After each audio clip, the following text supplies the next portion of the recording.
comparaît aujourd'hui devant nous car elle est accusée de n'être qu'un coup de com' pour les entreprises, sans réel fondement ou utilité pour l'activité de l'entreprise.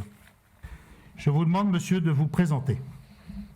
Bonjour, monsieur le président. Je m'appelle Yann Josse, je suis le coordinateur de l'antenne régionale, de l'antenne bretonne du Collège des directeurs du développement durable. Je crois qu'on peut souligner que le sommet de la Terre de Rio en 1992 a marqué d'une pierre blanche cette demande sociétale qu'on peut considérer comme grandissante à l'époque. L'environnement commence alors à faire sa place dans la communication des entreprises, mais aussi dans la publicité. Avec plus ou moins de réussite d'ailleurs, il faut bien le souligner, le terme de greenwashing est alors apparu pour désigner les pratiques plus ou moins douteuses et plus ou moins malhonnêtes de ces entreprises en termes de communication RSE. L'entreprise doit réfléchir à sa pérennité, à sa durabilité, à sa capacité aussi à respecter l'accord de Paris et peut-être à viser une neutralité carbone d'ici 2050 comme le réclame la législation française. Je terminerai juste avec une étude, si vous le permettez. Selon l'étude de l'IFOP qui est sortie il y a quelques mois, 74% des consommateurs indiquent qu'ils seraient davantage disposés à acheter un produit lorsqu'il est proposé par une entreprise engagée en termes de RSE. On voit bien que plus l'on parle de RSE, plus les attentes sont fortes. On peut voir là, Monsieur le Président, peut-être les effets d'une boucle vertueuse. J'en ai terminé, Monsieur le Président. Merci beaucoup. Monsieur Josse, si vous voulez regagner votre place. J'appelle le témoin à charge, Monsieur Jacques Ségali, à la barre. On voit ici l'illustration de cette campagne qui a fait notre succès à nous, Agence Pinocchio. Nous avons effectivement négocié un partenariat avec Procter & Gamble. Alors vous avez vu la haie bien verte, le ciel bleu, limpide, la voiture qui brille. Voilà, c'est ça, tout l'art de nos créatifs. Ce n'est pas un spectacle, c'est une cour. Et c'est pour que les jurés voient bien l'ampleur du problème, voilà, Monsieur le Président. Alors ça, c'était avant. Nous sommes cabinet conseil et notre rôle est de conseiller nos clients comment verdir leur marque. Donc on ne pouvait pas prendre des produits comme ceci. Désormais, nous avons nos goodies responsables. Je citerai le stylo en bambou, la clé USB personnalisée. Monsieur le Président, d'ailleurs, on peut en avoir à votre nom, Monsieur Bernard en l'occurrence. Voilà, donc pour une démonstration effectivement comme quoi on peut toujours verdir sa marque au travers de ces outils qui s'offrent à nous.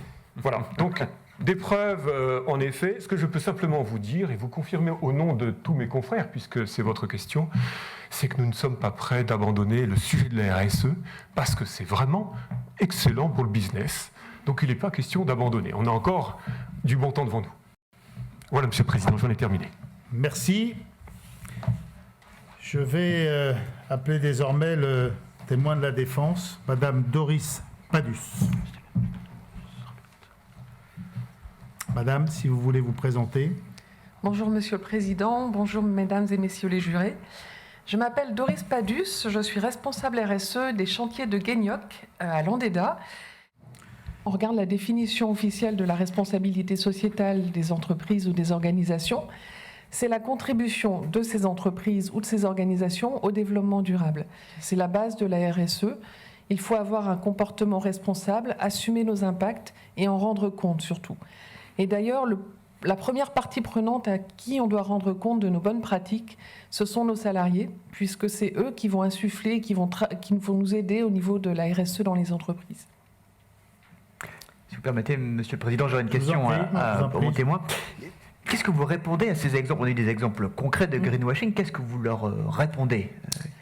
Alors, en effet, ces exemples étaient assez édifiants, mais on voit bien qu'ils datent tous des années 90, voire du début 2000.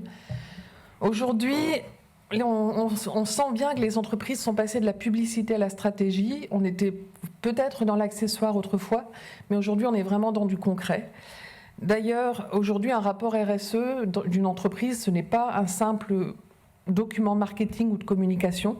Et chaque entreprise doit analyser ses propres enjeux, à partir de ses activités, de ses parties prenantes, de ses marchés et de ses ressources. Et c'est à partir de ces enjeux qu'elle va pouvoir communiquer sur sa stratégie et ses actions. Et aussi communiquer sur les résultats de ses actions, donc sur des indicateurs.